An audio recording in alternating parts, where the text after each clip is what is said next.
പനി ഉണ്ടാകുമ്പോൾ നിങ്ങൾ കഴിക്കേണ്ട ഭക്ഷണം എപ്പോഴെങ്കിലും ശ്രദ്ധിക്കാറുണ്ടോ? എന്നാൽ ഇനി മുതൽ ശ്രദ്ധിക്കണം കേട്ടോ.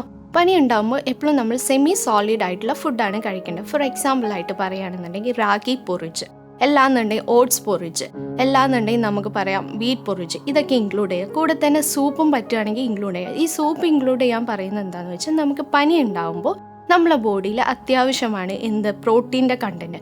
അത്യാവശ്യം ഇല്ലെങ്കിൽ ഒരു അഡിക്വേറ്റ് എമൗണ്ടിൽ നമുക്ക് ആവശ്യമാണ്. ഫോർ എക്സാമ്പിൾ ആയിട്ട് പറയുകയാണെന്നുണ്ടെങ്കിൽ നമുക്ക് ദാൽ സൂപ്പ് ഇൻക്ലൂഡ് ചെയ്യാം. എല്ലാന്നുണ്ടെങ്കിൽ പൾസ് കൊണ്ട് ഉണ്ടാക്കി എനി സൂപ്പ് ഇൻക്ലൂഡ് ചെയ്യുകയാണെങ്കിൽ അത്രയും നല്ലതാണ്. അതുപോലെ തന്നെയാണ് നമുക്ക് ഈ ഫ്രൂട്ട് ജ്യൂസ്. ഈ ഫ്രൂട്ട് ജ്യൂസ് എന്ന് ഉദ്ദേശിക്കുന്നത് നമ്മളെപ്പോഴും ഡയലൂട്ട് ചെയ്യുക, ഹോട്ട് വാട്ടറിൽ ഡയലൂട്ട് ചെയ്ത് കുടിക്കുകയാണെന്നുണ്ടെങ്കിൽ നമ്മളെ ബോഡിയിലുള്ള ഇമ്മ്യൂണിറ്റി പവർ കൂട്ടാൻ വേണ്ടിയിട്ട് ഹെൽപ്പ് ചെയ്യും. കൂടെ തന്നെ നമുക്ക് ടെൻഡർ കോക്കനട്ട് വാട്ടർ ഇൻക്ലൂഡ് ചെയ്യാം. അതെന്താണെന്ന് വെച്ചാൽ നമ്മളെ ബോഡിയിൽ എപ്പോഴും ഹൈഡ്രേറ്റ് ആയിട്ട് ഇരിക്കാൻ വേണ്ടിയിട്ട് ഹെൽപ്പ് ചെയ്യും. അത് മാത്രമല്ല, ഈ ടെൻഡർ കോക്കനറ്റിൻ്റെ ഹെൽപ്പ് എന്താണെന്ന് വെച്ചാൽ നമ്മളെ ബോഡിയിലുള്ള സോഡിയം, പൊട്ടാസ്യം അതുപോലെയുള്ള ഇലക്ട്രോലൈറ്റ്സിന് ഇംബാലൻസ് വന്നു തുടങ്ങും. അതിനൊരു കോമ്പൻസേറ്റ് ചെയ്യാനുള്ള ബെറ്റർ ഓപ്ഷൻ എന്ന് പറയുന്നത് ടെൻഡർ കോക്കനട്ട് വാട്ടർ ഇൻക്ലൂഡ് ചെയ്യാമെന്നാണ്.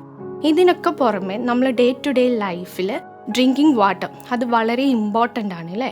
ആസ് ഒരു ഫീവർ ഉള്ള ഒരു പേഷ്യൻ്റ് എപ്പോഴും 6 to 8 ഗ്ലാസ് ഓഫ് വാട്ടർ എടുക്കാൻ വേണ്ടി ശ്രദ്ധിക്കുക. അത് ഒരിക്കലും ഞാനൊരു ഫീവർ എന്നുള്ള ഒരു കണ്ടീഷനെ മുൻനിർത്തിക്കൊണ്ട് മാത്രം പറയല്ല. ആസ് എ ഹ്യൂമൻ ബീങ് ഒരു 6 to 8 ഗ്ലാസ് ഓഫ് വാട്ടർ ഒരു ദിവസേന എടുക്കുകയാണെന്നുണ്ടെങ്കിൽ അത്രയും ഹെൽത്തി ആയിട്ട് ഇരിക്കാൻ വേണ്ടിയിട്ട് ഹെൽപ്പ് ചെയ്യും. കൂടെ തന്നെ നമ്മൾ നന്നായിട്ട് ഹൈഡ്രേറ്റ് ആയിട്ട് ഇരിക്കാനും ഹെൽപ്പ് ചെയ്യും. കൂടെ തന്നെ നമ്മൾ കഴിക്കുന്ന ഭക്ഷണത്തിനൊക്കെ പ്രോപ്പറായിട്ട് ഡൈജസ്റ്റ് ആവാനും കൂടി ഹെൽപ്പ് ചെയ്യും. So do follow that. Thank you.